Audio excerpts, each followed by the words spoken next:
Al parecer llegó para quedarse. La chikungunya avanza lenta pero inexorablemente en el país.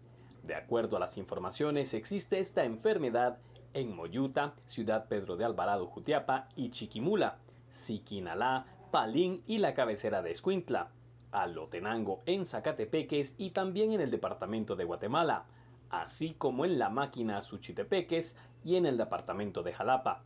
El Centro Nacional de Epidemiología reporta entonces la chikungunya en 5 departamentos del país y las cifras de las pruebas que están bajo análisis para determinar si se trata de casos positivos son 284. Esta enfermedad es muy parecida al dengue y su característica principal es que provoca fiebre de 39 grados centígrados, así como sarpullido e intensos dolores en las articulaciones. Hasta ahora, el Ministerio de Salud ha pedido a los guatemaltecos que utilicen ropa que cubra la mayor parte del cuerpo, eliminar lugares que puedan servir como criaderos de zancudos y utilizar repelentes, mosquiteros y también, con los primeros síntomas, buscar ayuda médica. Los responsables del Centro Nacional de Epidemiología informaron que hasta el día de hoy han destruido 3.217 criaderos a través de larvicidas en pilas y recipientes para almacenar agua, además de ordenar el retiro de chatarra porque se convierten en lugares ideales para la proliferación de zancudos. Esta semana, el ministro de Salud Luis Enrique Monterroso dijo que al momento se registran 39 casos de la fiebre chikungunya, datos que incluye los casos reportados por el Instituto Guatemalteco de Seguridad Social. Casos sospechosos son 382, negativos 98 y en investigación 23. Y hay lugares donde se han reportado casos nuevos de chikungunya, como lo es en Misco, cercano a la capital. Las autoridades estadounidenses estiman que 52.000 menores han sido interceptados en la frontera desde octubre de 2013. Obama, al hablar del tema, dijo: no manden a sus hijos a la frontera. Si llegan, los enviaremos de vuelta y, lo que es más importante, podrían no llegar.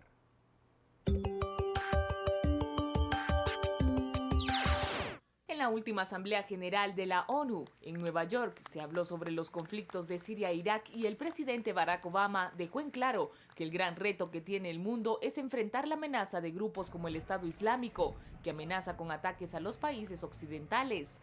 A los observadores centroamericanos les pareció bien que se tocara el tema como el conflicto en grupos extremistas musulmanes, pero les preocupa que el caso de los miles de inmigrantes que huyen de sus países hacia Estados Unidos se haya dejado de lado. El primero que sacó el tema fue el presidente de Honduras, Juan Orlando Hernández, que se preguntó cuál era la diferencia entre los efectos causados por el terrorismo de los radicales fundamentalistas y el terrorismo de los que promueven el narcotráfico.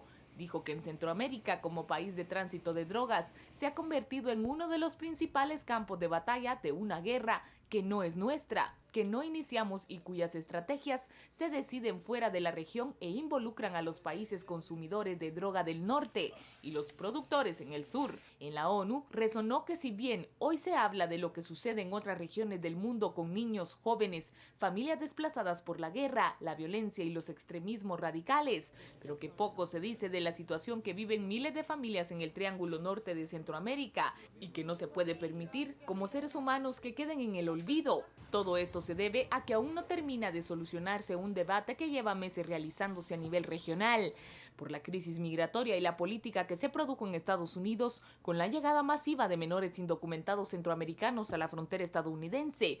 Honduras, Guatemala y El Salvador continúan su ofensiva para lograr que Washington libere más fondos para combatir en su raíz el problema de esta inmigración que se centra en la pobreza y la falta de oportunidades para los inmigrantes en sus países de origen.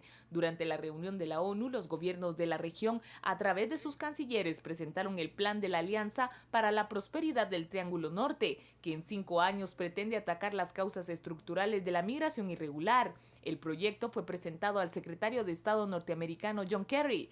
En la reunión también participó la subsecretaria mexicana de Relaciones Exteriores para América Latina y el Caribe, Vanessa Rubio. Con la implementación de este plan trinacional, se pretende la focalización de esfuerzos en territorio de las comunidades de origen de la población migrante, de tal forma que ayude a la generación de mejores condiciones para arraigo y se desaliente la migración irregular que pone en riesgo su vida y su seguridad.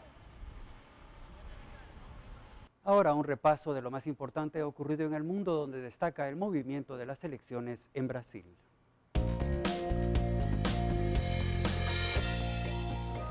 Dando seguimiento a la cronología del movimiento de elecciones en Brasil, les comentamos que los brasileños fueron a las urnas por la mañana en la elección presidencial más impredecible en décadas. La presidenta de Brasil, Dilma Rousseff, se proyectaba para ganar la primera vuelta. No se esperaba que para despejar el 50% fuera necesario ganar las elecciones de hoy domingo sin entrar en una segunda vuelta programada para el 26 de octubre.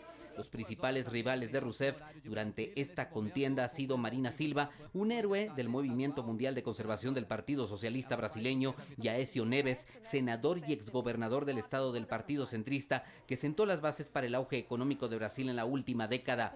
Los dos principales candidatos de la oposición eran en el cuello de las encuestas de opinión publicadas en la víspera de las elecciones, ya que competían por la oportunidad de llevar su mensaje al pueblo brasileño por delante de la segunda ronda en 3 semanas. La votación es la primera desde el final de un boom económico que sustenta la regla de 12 años del Partido de los Trabajadores de Izquierda del operador tradicional. El voto de todo el día se desarrolló en 450,000 mesas electorales en todo el país de 200 millones de personas de las áreas metropolitanas densamente pobladas del sureste de pueblos amazónicos remotos. Más de 140 millones de personas estaban registradas para votar en Brasil, donde se requiere a todos entre las edades de 18 y 70 años para emitirlo. Por su parte, los principales candidatos de la oposición brasileña, Marina Silva y Aécio Neves, emitieron sus votos respectivos en esta carrera presidencial. Hong Kong, manifestantes pro democracia en el suburbio de Mong Kok discreparon el domingo acerca si se unirán a los manifestantes en el corazón del centro financiero de Asia, en medio de la amenaza de un enfrentamiento con la policía. Decenas de miles de manifestantes han protagonizado sentadas en todo Hong Kong durante la semana pasada exigiendo pro-Beijing, líder de la ciudad Leung Chun-ying, que dimite, y por el derecho a votar por un líder de su elección en el 2017. En Múnich, el festival de la cerveza más grande del mundo, se realiza anualmente. Los mayores grupos de visitantes internacionales procedían de Estados Unidos, Italia y Australia. Con muchos visitantes intoxicados antes de mediodía, el gran consumo de alcohol a veces puede significar problemas para la localidad. Sin embargo, un portavoz de la policía comentó que las medidas preventivas han ayudado a frenar el número de infracciones penales. Una semana le queda a los magistrados de la Corte Suprema de Justicia en el cargo. La nueva Corte tomará posesión el lunes 13 de octubre y llega en medio de críticas por parte de la sociedad civil.